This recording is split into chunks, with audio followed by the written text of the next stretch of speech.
All right, everyone, welcome back. I'm so excited for our deep dive today. We're going way back, exploring the book of Genesis, chapter 26, to be exact. Oh, Genesis, a classic. It is, but we're not just going to rehash the story. We're going to see what kind of ancient wisdom we can dig up, and more importantly, how it might apply to our lives, today. I love that. Bridging the gap between ancient text and modern life, always fascinating. Absolutely. So, to set the stage, this chapter focuses on Isaac, Son of Abraham. right? And he's facing a pretty tough situation, a famine. Uh-oh, not good. No, not good at all. He's considering packing up, moving on. But then he receives guidance, a message from God telling him to stay put, to stay in a place called Gerar. Wow. So going against what seems logical. Interesting. It is. Imagine that, trusting in something beyond the immediate circumstances. hmm Makes you think about how we make decisions today, right? Totally. Do we always go with the easy option? Or do we ever stop and think, is there another path? Yeah, a path that maybe isn't so obvious. It's like, are we tuning into our intuition, maybe even faith, even when it feels a bit risky? Exactly.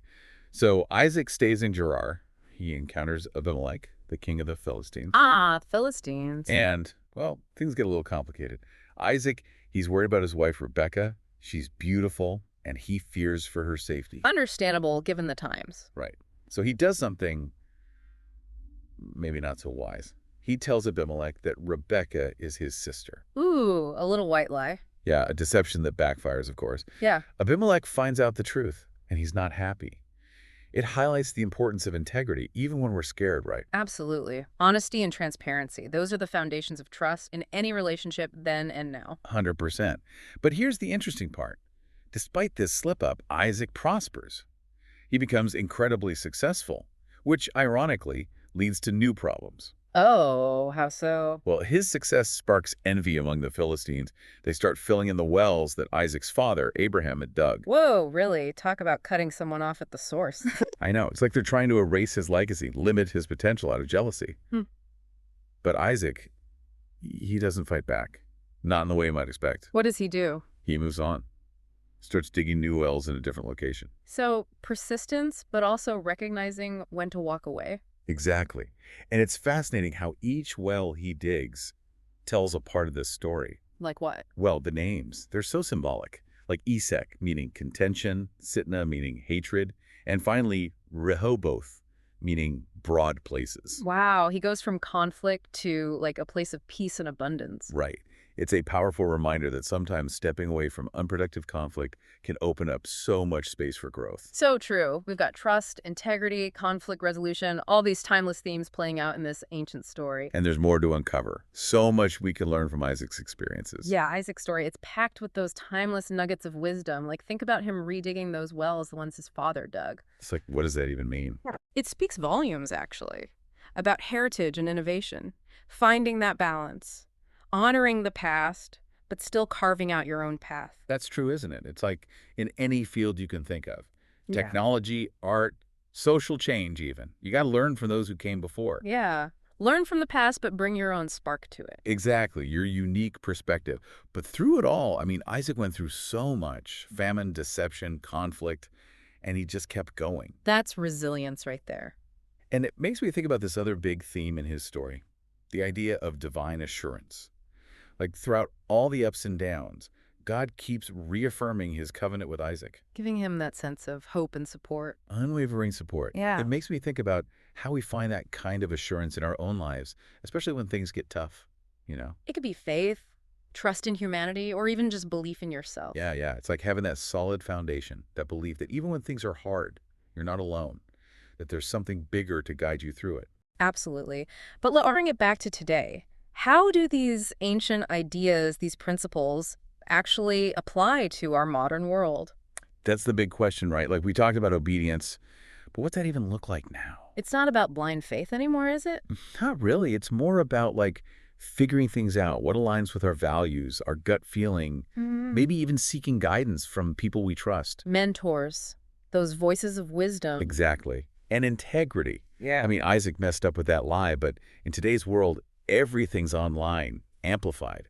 The stakes feel so much higher. For sure. It's not just about telling the truth. It's about being real, being transparent, building trust, both online and offline, you know? It is. It's like we're building a reputation piece by piece, and those pieces can fall apart pretty quickly. Sadly, that's true. Then there's conflict. Isaac walked away from those wells, chose not to fight. But the world today, it feels so quick to anger, so divided. How do we even apply that to our lives? It's tough. It's so easy to get caught up in arguing, defending your point. But maybe stepping back, like Isaac did, is actually the strongest move. Sometimes, yeah. Choosing your battles. Realizing that not everything has to be a win-or-lose situation. Exactly. Seeking common ground, building bridges instead of walls. Sometimes you just gotta walk away. For sure. And what about heritage and innovation? Like, how do we actually live that out? Well, we've got this incredible legacy, right? From our families, communities, cultures, we build on that. But we also got to bring something new to the table. Be innovative. Yeah, it's like, we are dwarfs standing on the shoulders of giants, that quote. We see further because of what came before us. But we got to keep reaching higher. I love that. We've covered so much. But I'm curious, what's the big aha moment we can take away from Isaac's story? What's that one thing? It comes back to those wells, those symbols of abundance. Think of them metaphorically. Those resources, those opportunities we need to truly thrive. Okay, now you've got me thinking.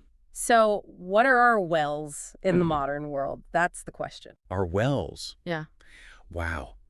That's a powerful way to look at it. It's not just about what Isaac did. It's about what we're doing, you know? Exactly. What are we seeking out? What are we cultivating to really thrive? It's like we're on this personal quest or something to discover our own wells. I love that. A quest. And like any good quest, it takes work, it takes patience. But where do we even start? I mean, what could these modern wells even look like? Well, think about it.